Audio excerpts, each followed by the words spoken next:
পৃথিবীতে সব থেকে স্বার্থপর জীবজন্তু বলেন আর প্রাণীর মধ্যে বলেন, আমি বলবো মানুষ। কারণ মানুষ একজন ধরেন ছেলে হোক বা মেয়ে হোক, মানে একজন আরেকজনকে কত স্বপ্ন দেখায় না, স্বপ্ন দেখানোর পর ঠিকই একজন আরেকজনকে ছাইরা চলে যায়। ধরেন একজন তারে পছন্দ করে খুব, সেই তারে মানাইলো, ওর প্রথম দিকে সে বলতো তার সাথে কত মিল, তারপরে একসময় যখন তাদের ছাড়াছাড়ি হয়ে যায় তখন বলে তার সাথে তার বনে না বা মিলে না, এরকম কিছু একটা, তাই না? সো হ্যালো গাইজ, আসসালামু আলাইকুম, welcome to my another blog.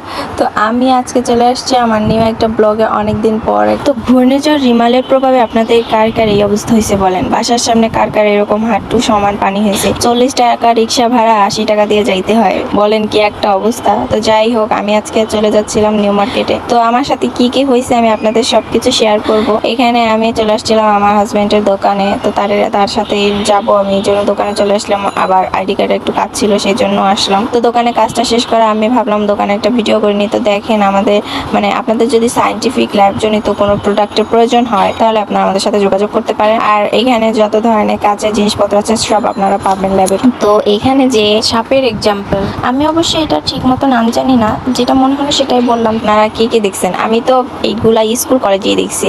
আর এখান থেকে আমি দেখানোর চেষ্টা করলাম যে আমাদের দোকানটা আসলে কোন জায়গায়, কিভাবে, মানে এর ভিতরে কি কি আছে, এগুলাই দেখানোর চেষ্টা, বাইরের থেকে কিরকম, আর আপনারা কোন রাস্তা দিয়ে আসলে এইভাবে দেখতে পারবেন। যদি আপনাদের প্রয়োজন হয় তাহলে যোগাযোগ করতে পারেন। বিনা পয়সা প্রমোশনাল ভিডিও করে দিলাম একটা আমার জামাইরে। যাই হোক, জাস্ট কিডিং। তো আমরা রওনা হয়ে গেলাম নিউ মার্কেটের উদ্দেশ্যে।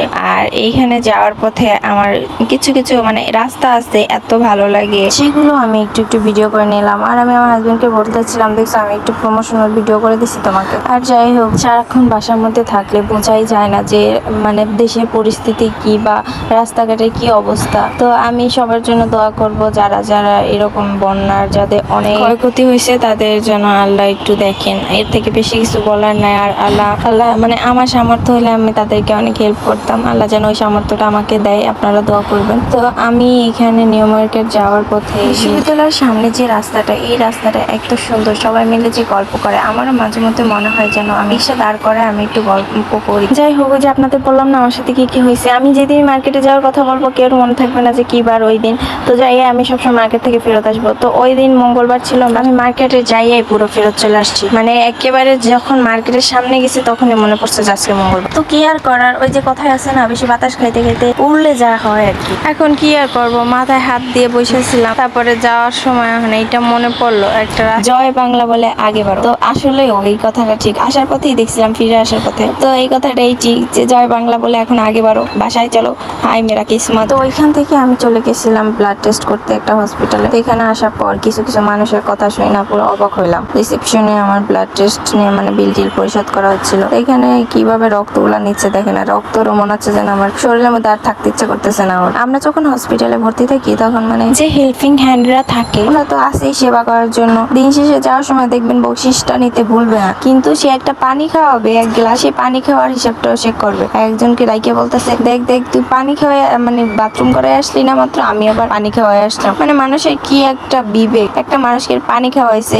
সেটাও এসে বলতে হয়েছে। কিন্তু তোমরা যে এই জিনিসটা শেষে যে বড় অঙ্কের একটা বোনাস নেবা সেটা কোনো দাম নাই। আমার এইখানে কথাটুকু একটু খটকা লাগলো, তাই আপনাদের কাছে শেয়ার করলাম। তো যাই হোক, আপনারা কিছু মাইন্ডে নেবেন না। তো এই তো আমার সব কাজটা শেষ করে তারপরে আমি একটু মার্কেটে গিয়েছিলাম। মার্কেটে যেয়ে টুকিটাকি কেনাকাটা করে এই কোল্ড কফি খেয়ে চলে আসলাম বাসায়। আর আমি মার্কেটে গেলে কোল্ড কফি না খেয়ে কোনো সময় বাসায় আসে না। আর এই কোল্ড কফিটার টেস্টটা এত বাজে ছিল, মানে ওরা শেষ সময় তো কি আর করবে, শেষ সময় ঠিকঠাক মতো বানায়ও নাই, কিছু দেয়ও নাই। তো যাই হোক, আল্লাহ হাফেজ, সবাই ভালো থাকবেন, আমার জন্য দোয়া করবেন।